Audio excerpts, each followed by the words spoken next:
మన రాష్ట్రంలో ఏదైతే విద్యాశాఖలో ఏదైతే 100 రోజులు టార్గెట్ పెట్టుకుని లోకేష్ గారు ఏదైతే ఇచ్చారో దాన్ని బేస్ చేసుకుని రిజల్ట్ కూడా రావడం జరిగిందని చెప్పి చాలా మంది విశ్లేషకులు మాట్లాడుతున్నారు. నిజంగానే 100 రోజులు ఏదైతే టార్గెట్ పెట్టుకొని చేసి దానికి తగ్గట్టుగానే రిజల్ట్ వచ్చినాయి అనుకోవచ్చు. ఆ సంస్కరణలు ఏదైతే లోకేష్ గారు వచ్చిన విద్యావాసం ప్రతిష్టం చేయడానికి ఎలాగ సంస్కరణ చేశారో దానిలో భాగంగా వచ్చినాయి అంటారు.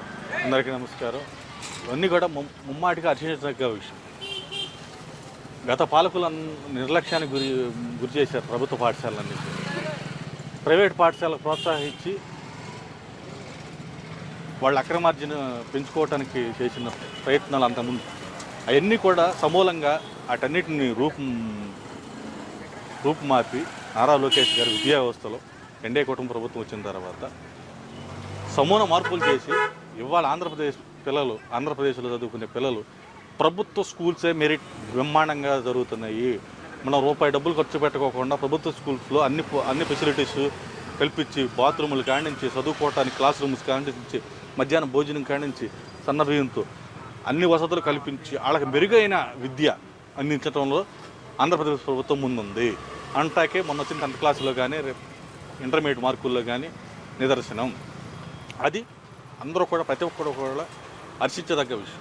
అంటే ఇక్కడ వైసీపీ నాయకులు మాట్లాడుతున్నారు, మా జగన్మోహన్ రెడ్డి గారు తీసుకొచ్చిన సంవత్సరంలో భాగంగానే ఈ రిజల్ట్ వచ్చినాయి, జగనన్న గోరుముద్ద డిజిటల్ లైబ్రరీలు ఇవన్నీ పెట్టాడు, దాని మూలనే వచ్చినాయని చెప్పి మాట్లాడుతున్నారు. ఇప్పుడు 2 ఏళ్ళ తర్వాత వచ్చిన రిజల్ట్ కూడా మాదే అని చెప్పుకోవడానికి ఎలా చూడొచ్చుంటారు ఇక్కడ? వాళ్ళు ఏమో లేదు, ఇప్పుడు కడుపులో ఉన్న బిడ్డకు కూడా రైట్స్ నాయంటారు. వాళ్ళు కడుపులో ఒక పిండం ఆవర్తించిన కాడి నుంచి కూడా దాని రైట్స్ మాయ అనే చెప్పుకునే వెధవలు, అన్నాసులు, దద్దమ్మలు వైసీపీ నాయకులు. అసలు వాళ్ళు చేసిన పాలనకేంటి ఇప్పుడు వచ్చిన రిజల్ట్స్కి సంబంధం ఉందా? ఏమండి, 10th క్లాస్ చదువుకున్న విద్యార్థులకి మెరుగైన విద్య అందించడమే కాకుండా వాళ్ళకి చదువులో కానీ ఆటల పాటలలో కానీ వాళ్ళకి ఆలోచన బెటర్గా ఆలోచించే విధంగా మాక్ అసెంబ్లీ నిర్వహించారు. ఆంధ్రప్రదేశ్ ప్రభుత్వం స్పెషల్గా విద్యార్థులందరినీ తీసుకుని వెళ్ళి అసెంబ్లీలో కూడా అసెంబ్లీలో ఇలా జరిగిద్ది అవేర్నెస్ తీసుకొచ్చారు.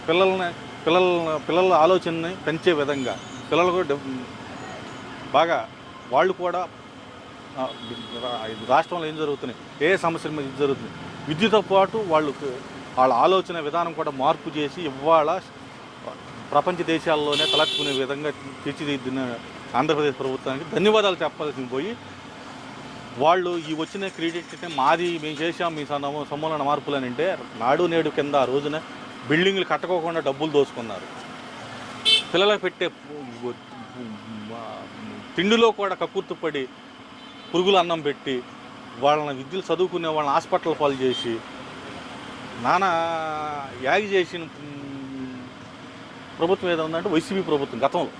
ఇప్పుడు ఆ పరిస్థితులన్నీ రూపుమార్పి విద్యాలయాల్లో కూడా సమూల మార్పులు తీసుకొచ్చారు. గత పాలకులు 2019 నుంచి 24 మధ్య గత పాలకులు చేసింది ఏంటండి? మార్పులు తీసుకొచ్చి ఏం మార్పులు తీసుకొచ్చారు? టీచర్లు విద్యాబోధనలు చెప్పాల్సిన టీచర్లు క్లాస్ రూముల్లో పిల్లల భవిష్యత్తు తీర్చిదిద్దాల్సిన టీచర్ని తీసుకెళ్ళి బాత్రూముల దగ్గర బ్యాండీ షాపుల ముందు కాపలా పెట్టారా సెక్యూరిటీ గార్డులుగా? అదే చేసిన మార్పు. వాళ్ళు క్లాసుల్లో పిల్లలకు పాఠాలు చెప్పాల్సిన వాళ్ళు బ్రాందీ షాపుల దగ్గర కాపలా పెడతారా? అదేనా వాళ్ళు చేసిన మార్పు? సిగ్గు ఉండాలండి మాట్లాడటానికి. వైసీపీ నాయకులకు సిగ్గు శరం ఏమీ లేదు, అందుకే వాళ్ళు ఎట్లయినా మాట్లాడతారు. అంటే ఇక్కడ మనం చూసుకుంటే ఏదైతే గత గవర్నమెంట్లో మనం చూసాం, ఏదైనా ఒక యాడ్ ఇవ్వాలన్నా ఏదైనా ఇవ్వాలంటే జగన్మోహన్ రెడ్డి గారి బొమ్మ పెద్దగా కనపడేట్టు చేసేవాళ్ళు. ఈసారి గవర్నమెంటే ఇనిషియేటివ్ తీసుకొని లోకేష్ గారు చెప్పారు, ప్రత్యేకంగా చెప్పారు, మేము కూడా ప్రచారం చేస్తాం, పేపర్ యాడ్లు ఇస్తామని చెప్పి యాడ్లో ఎక్కడ కనీసం లోకేష్ గారు కానీ చంద్రబాబు నాయుడు గారి గురించి ఎక్కడ ఫోటో ఇవ్వకుండా ఓన్లీ గవర్నమెంట్ యాడ్ ఇవ్వటాన్ని ఎలా చూడుతుంటారు? ఏమండి, ప్రచారం అన్నది ప్రభుత్వం ద్వారా చేస్తున్నది ప్రచారానికి మన పార్టీ పథకాలు కాదు కదండి. పార్టీ బొమ్మలు వేసుకుని మనం వాళ్ళ బొమ్మలు వేసుకుని చేయటానికి ప్రభుత్వం పిల్లల దాని మీద కూడా ఇంకా దానికాడ ఇది పిల్లలకి అవేర్నెస్ తీసుకొచ్చి ప్రజల్లో అవేర్నెస్ తీసుకొచ్చి ప్రభుత్వం చేస్తున్న సంక్షేమము ప్రభుత్వం చేస్తున్న విద్యా సంస్థల సమూల మార్పులను ప్రజలకు తెలియజేసి రాష్ట్రంలో ప్రైవేట్ పాఠశాలల కంటే ప్రభుత్వ పాఠశాలలే మిన్నుగా ఉన్నాయి అని తెలియజేయడానికి ఆ రకంగా ప్రతి ఒక్కరికి అవేర్నెస్ తీసుకురావడానికి యాడ్ ఇచ్చారు. దానిలో ఎటువంటి బొమ్మలు కానీ ఇలాగా పిట్ట బొమ్మల స్కూల్స్ కూడా వాళ్ళ పార్టీ గుర్తులు వేసుకోవట్లేదు. ఎక్కడా కూడా పార్టీ సింబల్ కానీ ఫోటోలు కానీ లేకోకుండా పారదర్శకంగా వెళ్తుంది ప్రభుత్వం. దాన్ని మనం అప్రిషియేట్ చేయాలి.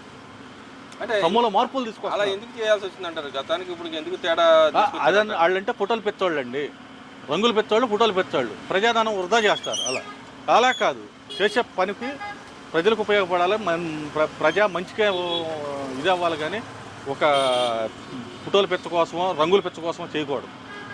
మరి అదేవిధంగా చూసుకుంటే విడుదల రజనీ గారు మాట్లాడతారు, నేను ఒక బీసీని నా మీద ఎస్టీ ఎస్సీ అట్రాసిటీ కేసు పెట్టారని చెప్పి మాట్లాడుతూ ఉంది. దాన్ని ఎలా చూడొచ్చు? ఏమండి, ఇప్పుడు ఆవిడ బీసీ అని ఇప్పుడు వాళ్ళకి గుర్తొచ్చిందా?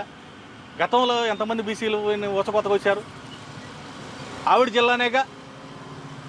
అమర్నాథ్ గౌడ్ ఒక చిన్న పిల్లవాడు, 10th క్లాస్ చదివే విద్యార్థి, వాళ్ళ అక్కని వేధిస్తున్నారంటే ఏంటి మీరు చేస్తున్న పని ప్రశ్నించినందుకు ఆ కుర్రవాడిని నోటిలో బుక్స్ 10th క్లాస్ చదివే బుక్స్ని సింపి నోట్లో పెట్టి కాళ్ళు చేతులు కట్టేసి నిర్దాక్షిణ్యంగా పెట్రోల్ పోసి తగలబెడితే ఈవిడేమైపోయింది? ఆ రోజున ఈవిడు బీసీ మంత్రిగా ఆ రోజున ఏమైపోయింది? ఏం నిద్రపోయింది? మొత్తం నిద్రలో ఉందా? జగన్మోహన్ రెడ్డి మొత్తులో ఉన్నారు వీళ్ళంతా.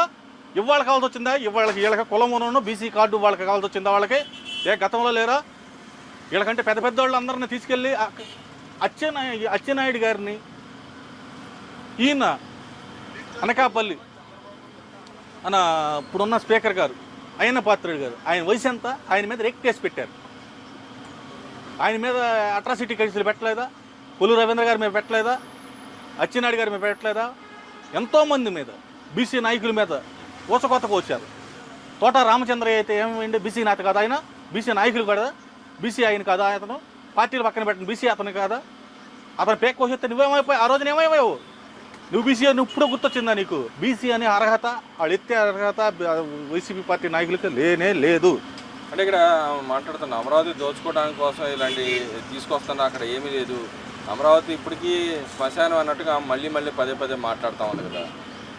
చూడండి, సన్నాసులు దద్దమ్మలకి అలాగే ఉంటుందండి. వాళ్ళకి డెవలప్ చేయటం చేత కాదు, ఏదన్నా ఒక సంపద సృష్టించడం వాళ్ళకి చేత కాదు, అభివృద్ధి వాళ్ళ చేత కాదు. వాళ్ళకల్లా శ్మశానాలు, వాళ్ళ నోటికి వచ్చే శ్మశానాలు, చంపుకోవటాలు, గొడ్డలు రప్ప ఏంటిది? వాళ్ళ దుర్మార్గులకి, సైకోలకి, వీళ్ళకే వస్తాయి. వాళ్ళకి అభివృద్ధి చేయటం వచ్చా? ఒక నిర్మాణం చేయటం వచ్చా? కూల్చివేతలు తప్ప నిర్మాణం ఎప్పుడు చేత లైఫ్లో ఉందా? ఆ పార్టీ పుట్టిన కాడి నుంచి ఏదన్నా ఈ పలానా పెద్ద నిర్మాణం చేసామని చెప్పి చూపిమనండి. వాళ్ళ ప్యాలెస్లు, జగన్మోహన్ రెడ్డి ప్యాలెస్లు తప్ప ప్రజలకు ఉపయోగపడేది ఏదన్నా నిర్మించి చూపించారు వాళ్ళు? ఏది నిర్మించడం చేతకాని దద్దమ్మలు వాళ్ళు. జరుగుతున్న అభివృద్ధిని చూసి ఓరవలేక విషయం కక్కుతున్నారు తప్ప ఇంకోటైతే కాదు. ఏమండి వాళ్ళకి అలా దాంట్లో అవినీతి ఉంది, రా తీసుకొచ్చి నిరూపించు. మీడియా ఉంది, మీడియా ద్వారా పలానా దాంట్లో అక్రమాలు చేస్తున్నారు, రా. ఎవరికైనా మాట్లాడే హక్కు ఉంది, సమాచార హక్కు చట్టం ఉంది. నువ్వు పలానా దాంట్లో ఇది చేశారని చెప్పి అప్లై చేయి. నువ్వు దీన్ని ఎంతకి ఇచ్చారు కాంట్రాక్టు? ఇప్పుడు ఉంది, బిల్డింగ్ కట్టాలంటే నీ వేలు అడుగు, స్క్వేర్ ఫీట్కి ఎంత అవుతుంది, ఎంత ఇచ్చారు అడుగు, తప్పేం లేదు. అంతేగాని అక్కడ 10 రూపాయలు ఖర్చు పెట్టాల్సిన చోట 20 రూపాయలు ఖర్చు పెడితే తప్పు.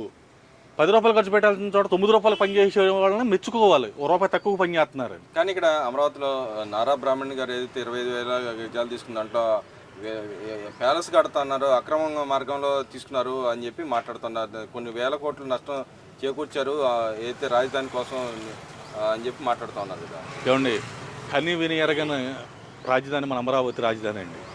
ఈ దుర్మార్గులు కావాలని చెప్పి కుట్రల రాజకీయం చేత దాన్ని భ్రష్టు పెట్టించాలని 2019-24 మధ్యన చెట్లు మొలిపించేశారు, అభివృద్ధి చేయకోకుండా. పైగా 24 తర్వాత వచ్చిన గవర్నమెంటు దాన్ని మొత్తం ప్రక్షాళన చేసి కేంద్రం నుంచి భారీగా నిధులు తీసుకొచ్చి శాశ్వత రాజధానిగా అమరావతి చేసి ఎంతో ఇదిగా దేశంలోనే 2వ రాజధానిగా అమరావతి కాబోతుందని వీళ్ళు ఈర్ష్య చేత మాట్లాడుతున్నారు తప్ప ఇంకోటి అయితే కదా. అమరావతి చాలా స్పీడ్గా చంద్రబాబు నాయుడు వాళ్ళ కోళ్ళు అందరూ కలిసి ప్యాలెస్ కట్టుకుంటున్నారంట. ప్యాలెస్ ముందు కట్టుకున్నాడు కదండి జగన్మోహన్ రెడ్డి ఇక్కడ కట్టుకున్న తర్వాతేగా నీకు ఇక్కడ ఇల్లు లేదు, నీకు ఇక్కడ ఇల్లు లేదంటే వాళ్ళు సొంతంగా స్థలం కొనుక్కుని ఇల్లు కట్టుకుంటున్నారు. ఈయనలాగా కట్లమ్మటి ఇల్లు అని పడేసి ఈయన రోడ్డు వేసుకోలేదు కదండి అంటే అది చంద్రబాబు నాయుడు గారు. శ్మశాన ల్యాండ్ కూడా వీళ్ళు ఆక్రమించుకుని కట్టుకుంటున్నారు, వేరే వాళ్ళకి ఆయన పేరు మీద ట్రాన్స్ఫర్ చేసి వీళ్ళు తీసుకున్నారని చెప్పి మాట్లాడుతున్నారు. శ్మశానానికైనా ఇంటి స్థలానికి కూడా తేడా తెలియకోకుండా అంత అవివేకంగా మాట్లాడుతున్న వాళ్ళకి శ్మశానం అంటే ఏంటో, ఇంటి స్థలం ఏంటో, ఇల్లు నిర్మించుకున్న చోట శ్మశానం ఉంటే కట్టుకుంటాడు ఎవరన్నా?